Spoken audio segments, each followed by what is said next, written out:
Գյուրջան Կասկադ, հասանելի բնակարաններ 65 ամիս մարման ժամկետով։ Պարոն Սարգսյան, սկսեմ սերժանտականից։ Ճիշտն ասած, մենք մի աշխատանքային քննարկման ժամանակ գլխավոր շտաբի, կորպուսի սերժանտի հետ, ինստիտուտի հետ կապված փորձեցինք հասկանալ, բայց այն ժամանակ ասեցին Երոյանը կգա կբացատրի։ Անկեղծ մինչև հիմա այս ինստիտուտի ներդրումը մեր հանձնաժողովում առնվազն մանրակրկիտ չի քննարկվել։ Դիցուք գլխավոր շտաբի, բանակի սերժանտի, կորպուսի սերժանտի, բրիգադի սերժանտի հետ ուղղահայացություն ուզում հասկանալ ոնց է լինելու։ Այսինքն կորպուսի հրամանատարի շրջանցում է կորպուսի սերժանտը եւ անմիջապես ենթարկվում բանակի սերժանտին, ուղղակի գիտեք, երբ որ այստեղ գրում եք արևմտյան պետությունները մի քիչ շատ առազգական հասկացություն է։ Եթե խոսքը վերաբերվում է ՆԱՏՕ-ին, աշխատանքային քննարկմաններ եմ ասել։ Դիցուք Թուրքիան, որ ՆԱՏՕ-ի անդամ երկիր է, այնտեղ սերժանտը սովորական սերժանտ է,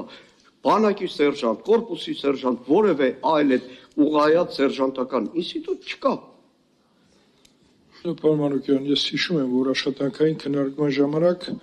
որոշեցինք, որ Երոյանը գեներալ կգա եւ մի քիչ ավելի մանրամասն, բայց համակարգը արդեն գործում է, պարոն Սարգսյան, եւ հարց կա, խնդրեմ պատասխանեք։ Շնորհակալություն, եթե իմ բարձաբանումից հետո եւս հարցեր կառաջանան, սիրով կարող են կազմակերպել պարոն Երոյանը, որ ավելի այսպես մանրամասն ներկայացնի։ Ուրեմն մենք ունենք նախատեսված է ջոկի սերժանտ, դասակի սերժանտ, վաշտի սերժանտ, գումարտակի սերժանտ եւ այդպես մինչեւ գլխավոր շտաբի սերժանտ։ Գլխավոր շտաբի սերժանտը ամբողջ զինված ուժերի սերժանտական համակարգի ամենաբարձր պաշտոնյան է։ Եվ սերժանտը արեստավարժ սերժանտը, որը ընտրվում է շարքային պայմանագրային զինվորականների շարքից, ունենալով որոշակի առաջնորդի հատկություններ, կազմակերպչական ջիղ, ինքը սպայի իր հրամանատարի մտահղացումը շարքային կազմին փոխանցողն է եւ այդ միջանկյալ օղակը ում միջոցով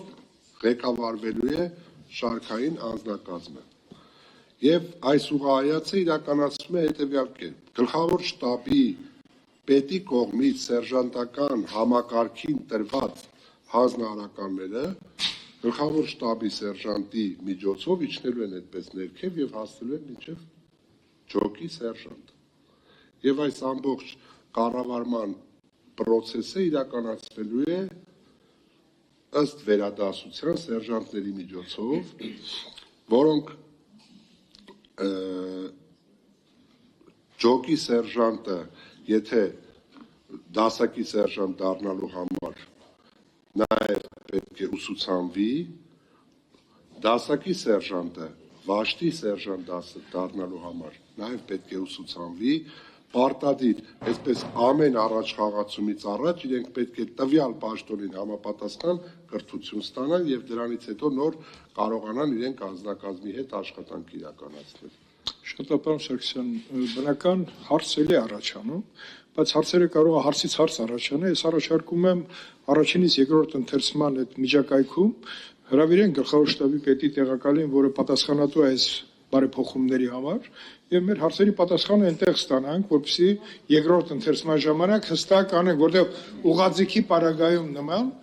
հրամանատար սերժանտ փոխհարաբերությունները մի քիչ ընկալելու խնդիր ունենք։ Գլխավոր շտաբի սերժանտը շատ բարձր կարգավիճակ է ըստ պատկերացումների եւ հրամանատարական կորպուսը, որի ենթակայության տակ են գտնվում նաեւ սերժանտները,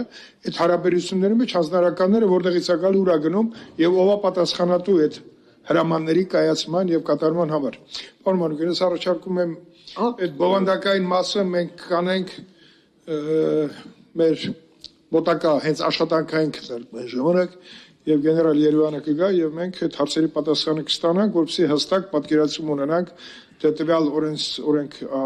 օրենքը ինչ խնդիր կարող է լուծի կամ խնդիր առաջացնի։ Շատ լավ։ Մի հարց էլ իհարկե սերժանտական ինստիտուտը նորություն չի, որքան ես հիշում եմ Արցախի հանրապետության պաշտպանության բանակում կար սերժանտների միություն ու Եթե չեմ սխալվում, մի ժամանակ էլ այսօր Պաշտպանության նախարարի մամուլի քարտուղար Արամ Թորոսյանը եղել է այդ միության նախագահ։ Պարոն Սարգսյան, մի ահազանգ, որ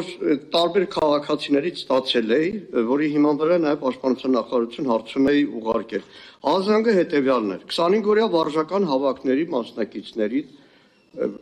այսինքն առնվազն ես 10 հոգու հայտարարեմ, 10 հոգու հետ խոսել եմ, բոլորի մոտ այդ արձանագրումը կա։ Մարտական հերթապահության համար փոխանցվող գումարից նախապես էլ իրենց զգուշացրել են, որ հանդերձանքի գումարը մոտ 40 քանի հազար դրամ պահվում է 25-օրյա վարժական հավաքի մասնակիցների։ Այդ թեմայի շուրջ հարցում է ուղարկել Պաշտպանության նախարարություն, ստացել եմ պատասխան, որ վարժական հավաքների ընդգրկված պահեստազորայիններին զինվորական համազգեստ տրվում է պատրաստի եւ անհատույց։ Ես կոնկրետ մարդկանց գիտեմ, նույնիսկ կտրոններն են փոխանցել, որ այդ փոխանցվող գումարից 40 քանի հազար դրամ հայտարարվել է, որ պահում են հանդերձանքի համար։ Ոնց հասկանամ, տրվում է անհատույց եւ ոնց է պատահում, որ այդ գումարը փոխանցելուց 25-օրյա վարժական հավաքի մասնակիցներից հանդերձանքի համար փող է պահվում։ Խնդրեմ, պարոն Սարգսյան։ Շնորհակալություն, խնդրում եմ աշխատանքային կարգով դուք կոնկրետ անձանց վերաբերյալ տեղեկատվություն տրամադրեք, մենք ամեն դեպքով փորձենք հասկանանք, թե ինչա տեղի ունեցել։